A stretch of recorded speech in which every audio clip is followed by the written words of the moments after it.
Hello students and welcome back to my channel Excellent Learning Point. तो बच्चों, आज की इस वर्कशीट में हम वर्कशीट नंबर 36 में हम क्या करने वाले हैं बच्चों, तो मेटल एंड नॉन मेटल के क्वेश्चन आंसर्स करने वाले हैं बच्चों। ये क्लास 10th का इंपॉर्टेंट क्वेश्चन आंसर्स है, ठीक है। किस चैप्टर में से, तो मेटल एंड नॉन मेटल में से। तो बिना किसी टाइम वेस्ट किए बच्चों वर्कशीट स्टार्ट करते हैं। पहले मैं आपको बच्चों एक बात बता दूं कि हमने पार्ट ए कर लिया है, पार्ट ए की वीडियो आ गई थी। ये बच्चों आज जो वर्कशीट है हमारा part A, part B and बच्चों नीचे में एक और पार्ट है जो कि है पार्ट सी, ठीक है। तो इन तीन पार्ट में वीडियो बटी है।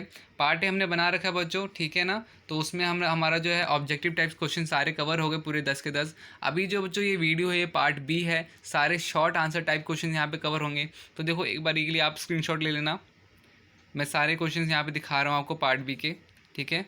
तो आप इजीली उन सबको अच्छे से नोट कर लेना। और अब आते हैं बच्चों आंसर शीट में।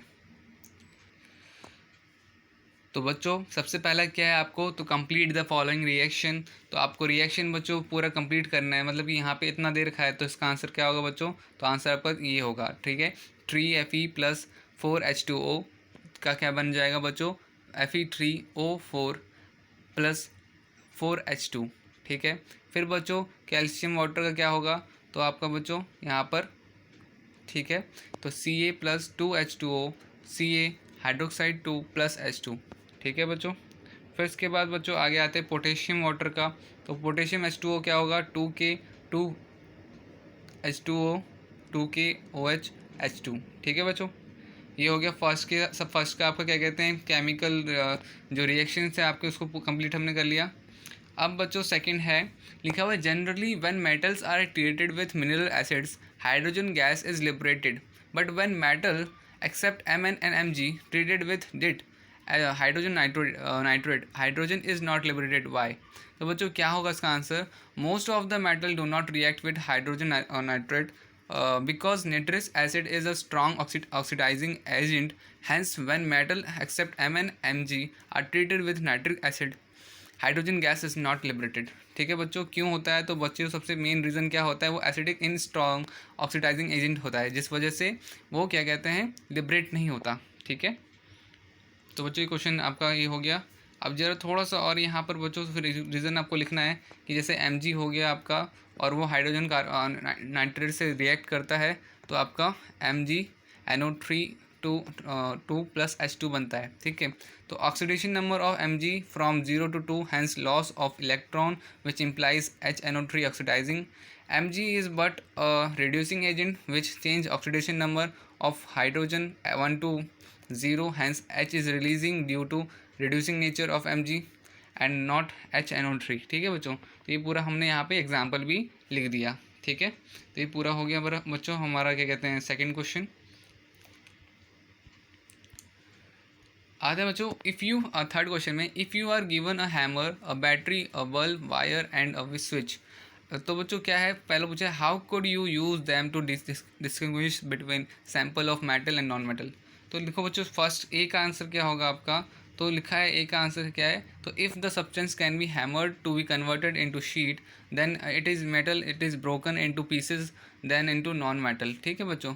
तो ये क्या था बच्चों, इसे हमें ब्रोक करना पड़ेगा पीसेज में।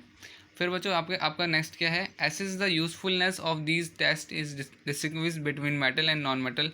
तो बच्चों यहाँ पे क्या है, तो setup of electric circuit arrangement using bulb, wire and switch, place the object between the end of the circuit, if the bulb start glowing then the substance is metal, otherwise it is non metal because metals are good conductor of electricity। तो कैसे पता करेंगे बच्चों कि जब भी हम अगर सपोज अगर हमने एक सर्किट बनाया और अगर उससे बनाने के बाद अगर बल्ब स्टार्ट होता है ग्लो करना, जलना स्टार्ट होता है, मतलब कि वो मेटल है।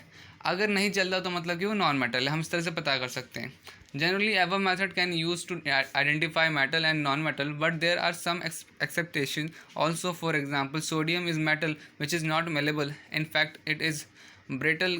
Graphite and allotropes of non-metal carbon is good conductor of electricity। तो कुछ एक्सेप्शन भी थी यहाँ पर। क्या थी, ग्रेफाइट बच्चों एक नॉन मेटल है बट वो इलेक्ट्रिसिटी कंडक्टर भी है साथ साथ, इसलिए। फिर बच्चों आते हैं क्वेश्चन नंबर फोर्थ में। क्वेश्चन नंबर फोर्थ क्या है, what are amphoteric oxides, give two example of amphoteric oxides with reaction. तो बच्चों क्या होता है, तो it's react with both acidic and alkalines to from salt and water. Example of amphoteric oxides are zinc oxide and aluminium oxide. ठीक है बच्चों, तो ये था आपका फोर्थ का आंसर। अब बच्चों देखो रीजंस बताने हमें। सबसे पहला, copper is use to make hot water tank and not steel. तो बच्चों if the hot water tanks are made of steel and alloy of iron, then iron would react vigorously with the steam formed from the hot water. That is why copper is used to make hot water tanks and not steel. तो बच्चों अगर steel में ऐसा गर्म किया जाएगा तो वो रिएक्शन हो जाएगा जो कि क्या कहते हैं, ख़राब होता है। अब बच्चों सेकंड आपसे बोला जा रहा है, gold and silver are use to make jewellery. तो हाँ बच्चों, क्यों क्यों करते हैं, क्योंकि वो बहुत ज़्यादा मेलेबल होता है, सबसे ज़्यादा मेलेबल होता है। देखो क्या लिखा हुआ, gold and silver are use to make jewellery because the metal use in jewellery are always chosen on basic of its reactivity. It should be unreactive so that the metal does not tarnish. Many metal used for jewelry are expensive as well because they are rare। ठीक है बच्चों, तो main basically वो rare होते हैं और react कम होते हैं। ठीक है, तो अब आते हैं बच्चों सी में, sodium potassium lithium are store under oil, why.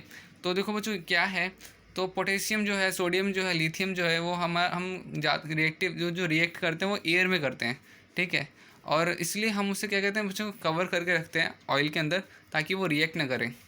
तो लिखा हुआ है बच्चों ये सारी चीज़ें रिएक्ट करती हैं एयर एंड वाटर में, thus need to store under oil to prevent them from reacting with gases in air and water vapour. ठीक है, तो बच्चों हम इसे ना ही हवा में रख सकते हैं, ना ही हम पानी के अंदर कॉन्टैक्ट में डाल सकते हैं इसे, इसलिए हम ऑयल में रखते हैं। ठीक है बच्चों, सिक्स में आपको बताना है कि जंग ऑक्साइड का क्या कहते हैं, आपका क्या इफेक्ट पड़ेगा, क्या रिएक्शन पड़ेगा। ठीक है, तो नॉन रिएक्शन होगा, और मैग्नीशियम में का जंग ऑक्साइड्स के साथ डिस्प्लेसमेंट हो जाएगा, कॉपर में नॉन रिएक्शन होगा, मैग्नीशियम में। तो ये बच्चों उतार लेना पूरा। ठीक है, ओके, ऐसे ही करके बच्चों आगे फिर आपका सेवन्थ क्वेश्चन है। सेवन्थ क्या, give an example of metal which is A the most malleable, B the best conductor of heat free state, C not found in free state. तो बच्चों यहाँ पे क्या होगा, ए का gold and silver are the most malleable, B का क्या होगा बच्चों, silver is the best conductor of both heat and electricity among metals, C metal like sodium potassium are never found in their free state in nature. ठीक है बच्चों, ये था आपका सेवन्थ का आंसर। आते हैं बच्चों क्वेश्चन नंबर 8 में। क्वेश्चन नंबर 8 क्या है, which important property of aluminium are responsible for its great demand in industry. तो बच्चों यहाँ पे क्या होगा कि answer, the property of aluminium metal responsible for its great demand in industry. सबसे पहला reason, the metal is good conductor of electricity. Second, the metal is not attacked by water. और थर्ड इज़ बच्चों, the metal is powerful reducing agent. ठीक है, तो ये बच्चों 8 का आंसर हो गया। बच्चों इस वीडियो में मैं कुछ ज़्यादा खास एक्सप्लेन इसलिए नहीं कर रहा क्योंकि हमने एक हफ्ते से 1-2 वीक से हम इसी टॉपिक के ऊपर पढ़ रहे हैं, तो सारी चीज़ें वहाँ पे एक्सप्लेन हो ही रखी थी, बस यहाँ पे हम क्वेश्चन आंसर डिस्कस कर रहे हैं। ठीक है, तो अब क्या है बच्चों, यहाँ पे आपको एक कोल्ड वाटर दे रखा है, मेटल एक्स दे रखा है। ठीक है, it's give a basic salt in molecular formula XOH, liberated a gas Z which easily catch fire, identify XYZ, also right the reaction involve. तो बच्चों क्या होगा, तो ये एक सॉल्ट हो सकता है, this the salt is NaOH and its molar mass can be calculate as follow. Na इतना होगा 623, और 16 होगा आपका। ठीक है, हाइड्रोजन 1 होगा, टोटल आपका सबका सम करके 40 आ जाएगा। तो बच्चों ये देखो यहाँ पे हमें रिएक्शन बताना था, तो it is clear that X is sodium, Y is hydroxide, Z is hydrogen. The reaction can be shown by following. तो बच्चों रिएक्शन आपको कुछ इस तरह से होगा, ये आपको लिखना है। And hydrogen is highly inflame gas and hence it is easily catch fire. ये हो गया बच्चों आपका। अब आते हैं बच्चों लास्ट क्वेश्चन में अपना पार्ट बी के। तो ये क्या है, तो बच्चों यहाँ पर लिखा हुआ है कि आपको वो जो डायग्राम दिख रहा है, डायग्राम से बताना है, केमिकल फार्मूला बनाना है आपको। तो बच्चों केमिकल फार्मूला में आपको दिख रहा है सोडियम 2 है, ऑक्सीजन 1 है, तो हमने क्या कर लिया N2O। ठीक है, अब बच्चों सोडियम में अब देखोगे बच्चे सोडियम क्या कर रहा है, सोडियम प्लस कर रहा है, ठीक है, सोडियम क्योंकि किसी को दे रहा है। तो यहाँ पे ध्यान रखना बच्चों। और उधार कौन ले रहा है बच्चे, तो ऑक्सीजन ले रहा है। देख रहे हो आप कि सोडियम क्या है यहाँ पर, दे रहा है वहाँ पे अपने आइटम्स, अपने इलेक्ट्रॉन्स दे रहा है ऑक्सीजन को, इसलिए वो प्लस में हो जाएगा और ऑक्सीजन क्या हो जाएगा, नेगेटिव हो जाएगा।